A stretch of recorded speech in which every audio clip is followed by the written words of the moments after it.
work, walking, clocking, punching, work. It's sad to say this is how they want us to live our fucking lives. I must admit I'm way too lit to work until I die. Walking, clocking, punching, work. What up, YouTube? Big G here, Penny Pinchers Transport. This is a part 2 video of my last one that I did. The pipe and the 2 clamps above the big old DEF box, where it converts all your DEF fluid and your diesel fuel, so it's not supposed to be poisonous to your health, which I think is a crock. I got like 3 hours to do a live unload at Dollar General here in Marion, Indiana. So I'm sitting at the Flying J here off of 69, 264 exit. So anyway, I bought the $497 pipe and the 2 clamps, and the front clamp closest to the driver's seat is got a carbon fiber gasket. And basically on my front clamp, that gasket was wore completely out. Like it was basically, there was nothing there, and that is the main reason why the fumes were coming in. The pipe, my pipe was actually in good shape. So I'm going to return my other pipe to Freightliner Stoops in Indianapolis and get my $500 back. And I went ahead and put both clamps on because they both come with gaskets, but the front one has a much thinner carbon fiber gasket, and so that was the main reason why I was getting so many fumes in the truck. So $100, $104, plus I paid my buddy a couple $100 or so to do the repair. He spent a lot of time in some real crappy weather, so automatically Freightliner might have went ahead and put that pipe on and would have charged me $500 extra for just that.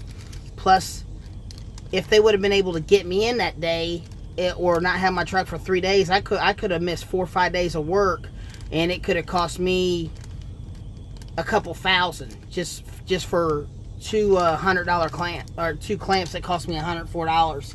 So that was a big money saver. So good thing on that. So no more fumes, and we're rolling. Went to PA, ran in some crappy weather, and then the turnpike coming back had a massive accident. There was a detour, and just rough week, man. Just rough week. Weather's been crazy in the Midwest. Hell, northern Indiana is supposed to get 5 inches tonight, possibly 8 tomorrow. So, and I am in northern Indiana somewhat, and I'm going from here to 65 north of Frankfurt, and then dropping down south, and hopefully when I get offloaded in Seymour at the Walmart there, I'll just call it a week. It's been about 5 days. So that's it on part 2 of saving money on a big repair, is having someone in your back pocket, man, that is willing to help you out. And hopefully, you know, if you got someone that'll come out to your house and do some of these crappy jobs, you take care of them. You know, he's friend of the family, and you know, I got him a job where I worked at another trucking company, loading bulk tankers, and he's all around good guy, man. I really appreciate him, James. Thanks a lot, man. So anyway, thanks to him, and so this is what I've noticed in the last 2 weeks, or actually this week more than any. Excuse me. So anyway, he damn, ADHD's kicking in. My fault. So anyway, here's what I've noticed.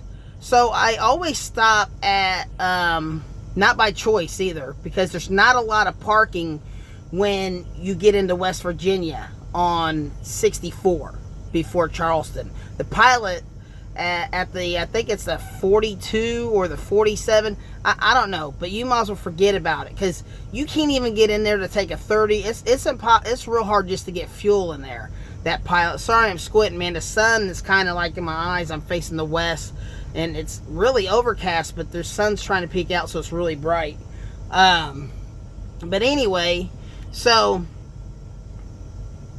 yeah, so I always stopped at the TA there in Hurricane, which is not the best TA. It's okay because there's a few restaurants you can walk to. Five Guys, there's a steakhouse, Taco Bell. There's a few restaurants you can walk to so you don't have to eat TA food. Well, they've always had about 25 reserve spots. Well, I've always been able to park almost in the same aisle every time I get there. And I get there, and the aisle that I park into and the aisle that I back up against are all reserved now. Now they literally only have like maybe 40 spots that are not reserved, and the whole lot is reserved. And I think that is BS, man, because like you are already spending fuel with these people, you're eating in these places. They already got the parking lot up there, so they got you on all their high prices and all that. But the fact that they're charging $12 to $15 to park now, it's just robbery, man. It's just and I'm not even a company driver and I'm crying about it because imagine some of these guys' as company. I don't know if they get reimbursed for that stuff or what, man, but it's BS, man. I think we just need a banned TA for a while, man, because they're getting like that.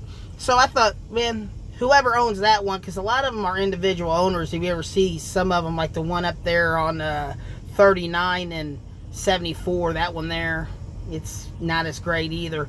So last night, there in London, Ohio, I was down to an hour, got off the highway, went into TA. The whole lot, like 5 or 6 lanes, are all reserved now. And just the out perimeter, the U, which is still like 100 spots maybe, were not, but it was sold up. It was packed. So the McDonald's across the street had about 10 spots, full. The Pilot was full on the other side of the interstate. And then I went to a Speedway. It was so jam-packed, I barely got a spot there. And where I parked, all night I was kind of wondering if my truck was going to get hit. I was actually in a spot, but it's not one of them ones you like to be on the end. So, yeah, you got you got that problem. So TAs, man, wanting to charge like, and it happened to me in it was Texas too, on 35W going northbound. I stopped at a TA there, and their whole lot was all reserved. And this is brand new, They've just started this crap since December 19th, where they basically forced everybody to run e-logs unless you got a 99 or older, or you run for some type of farmer. I mean, there's a couple other stipulations where you ain't got to have them. You can run on paper. But it's totally insane, man. It's the paying for parking, out East Coast was always a thing, even 20 years ago, but man, it's moving into the Midwest, and it's insane, man. It's completely insane, and it's ridiculous. They're trying to pay for everything. They got their prices.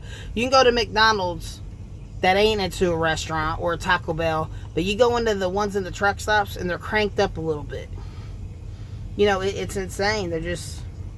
I'm just crying, ain't I? But, man, it is what it is, We got to pay for this stuff, and we got to pay high fuel prices unless you pay cash, and I could do that, and then, but I don't really want to walk around with that kind of money in my pockets, It's just, I don't like the idea of it. So, anyway, the truck's been good, but here is my thought. My truck's a 2013. I want to find me a glider kit without the DEF system, same year or older. Or I'm going to find me an older Columbia or a Century with a overhauled Detroit 60 series or a Cummins. No DEF. When I get rid of this truck, because I had talked to another Schneider independent contractor, and he had told me his truck is a 2012 and he's got way less miles than me, but he said he only runs like 35 hours a week. His hot box went out on his truck, and he didn't have quite enough money put up to fix it. It was $16,000. That was the box that was directly under the pipe in my last video. $16,000 because that whole box went out. Man, that would almost put you out of business. He said, and you gotta you gotta run. If you're off more than 6 weeks, you gotta go back through orientation and everything with Schneider and start the whole thing over. And basically what he had to do to get that fixed, the 5th week, they finally got approved. Him and his wife had to take 2 separate loans to basically pay off the maintenance on that truck just so he can put it back on the road. So that's a scary DEF system story right there for you. And me and him had identical trucks, and I'm a year newer, but I had almost 120,000 more than him. So it really makes me nervous, man. I'll be looking to trade this thing in about a year, maybe even sooner if I can find a loophole. But that's all I got, man. Big G, I'm out. I'm not going to run it all day. Have a good one. I'm out of here.